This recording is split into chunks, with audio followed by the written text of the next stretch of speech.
नमस्कार दोस्तों, मैं अभिषेक शर्मा अपने इस यूट्यूब चैनल पीपीसी लर्निंग में आप सभी का स्वागत करता हूं। हमने जो नया सब्जेक्ट शुरू किया है software verification and validation and testing, उसका आज मोस्ट इंपॉर्टेंट टॉपिक हम स्टडी करेंगे। टॉपिक का नाम क्या है? Verification and validation activities.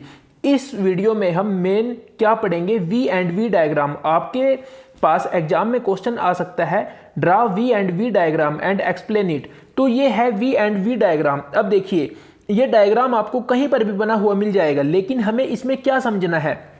सबसे पहले हम इन सभी को डिफाइन करते हैं, जो मैंने बहुत अच्छे से डिफाइन एक अलग वीडियो में किए हुए हैं, जिस वीडियो का लिंक मैंने डिस्क्रिप्शन बॉक्स में दे दिया है। लेकिन हम इनको किस तरह से थ्योरेटिकल वे में किस तरह से लिख सकते हैं, एक बार आप प्लीज उनको भी जरूर समझ लीजिए। सबसे पहले रिक्वायरमेंट्स गैदरिंग। बिल्कुल सिंपल लैंग्वेज में मैंने उस वीडियो में बताया था कि जब भी कोई सॉफ्टवेयर बनता है तो उसके कौन कौन से फेज होते हैं। सॉफ्टवेयर डेवलपमेंट लाइफ साइकिल को मैं कंप्लीट एक्सप्लेन कर चुका हूं। The needs of the user are gathered and translated into a written set of requirements. These requirements are prepared from user's viewpoint. बिल्कुल सिंपल लैंग्वेज में हम इनको लिख सकते हैं।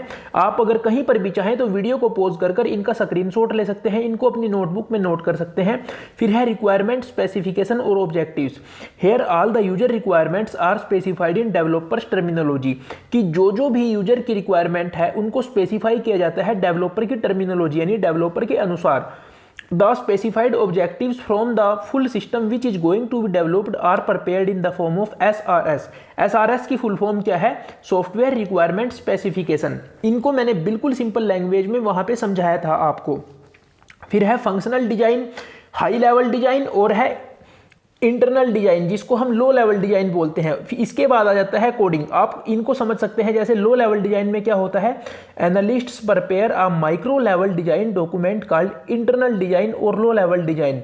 This document describes each and every module in an elaborate manner so that the programmer can directly code the program based on this. At least one separate document for each module. बिल्कुल simple language में मैंने यहाँ पे ये notes आपको provide किए हुए हैं। यहाँ पे क्या होता है, जो लो लेवल डिजाइन है, यहाँ पे क्या हम बोल सकते हैं कि ये जो डॉक्यूमेंट है ये डिस्क्राइब करता है प्रत्येक मॉड्यूल को एक बिल्कुल सिंपल वे में, ताकि जो प्रोग्रामर है वो डायरेक्टली कोड कर सके उसके ऊपर। मैंने बिल्कुल सिंपल सा एक एग्जांपल लेके बताया था आपको डिजाइन का और कोडिंग का। देखिए, जब भी आप अपने घर बनाने शुरू करते हैं तो उसका एक नक्शा बनाया जाता है। फिर जो आपका ठेकेदार होता है, जो मिस्त्री होता है, वो उस नक्शे के हिसाब से आराम से आपके घर को पूरा बना लेता है। ये देखिए, सबसे पहले जब भी आपको वी एंड वी डायग्राम बनाना आए तो सबसे पहले आप, अगर आपको क्वेश्चन ज़्यादा मार्क्स में आ जाए तो सबसे पहले आप इनको एक अलग से डायग्राम बना दीजिए। सबसे पहले एंड यूजर, यानी सबसे पहले रिक्वायरमेंट गैदरिंग आ गया, फिर रिक्वायरमेंट स्पेसिफिकेशन, फिर फंक्शनल डिजाइन, फिर इंटरनल डिजाइन और फिर कोडिंग। फिर आप इसके बाद वी एंड वी डायग्राम को बना दीजिए। अब देखिए, मैंने सॉफ्टवेयर डेवलपमेंट लाइफ साइकिल में आपको एक बात बताई थी कि जो सॉफ्टवेयर डेवलपमेंट लाइफ साइकिल में टेस्टिंग सिर्फ एक फेज ही नहीं है। हम प्रत्येक फेज में टेस्ट करते हैं कि क्या हमारा सॉफ्टवेयर सही बन रहा है या नहीं। तो इसी आधार पे हम इस डायग्राम को अच्छे से समझ सकते हैं। रिक्वायरमेंट गैदरिंग, उसके बाद हम फिर वेरीफाई करेंगे। हम प्रत्येक फेज में वेरीफाई कर रहे हैं। यहाँ पे हमने क्या दिखाया है कि जैसे हमने डिजाइन तैयार किया, इंटरनल डिजाइन तैयार किया, फिर हम उसको वेरीफाई कर रहे हैं। फिर वेरीफाई करने के बाद हम कोडिंग फेज में जाते हैं, फिर दोबारा फिर वहां पे वेरीफाई होता है, यानी प्रत्येक फेज में वेरीफाई हो रहा है। आप इसको अच्छे से समझ सकते हैं, बिल्कुल सिंपल सी बात है। अब पढ़ते हैं, after that the system can be validated means validation activities can be performed now.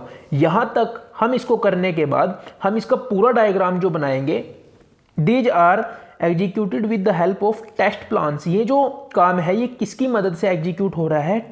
Test plan की मदद से। और टेस्ट प्लान किनके द्वारा तैयार किए गए हैं, किनके द्वारा प्रिपेयर किए गए हैं? टेस्टर्स के द्वारा।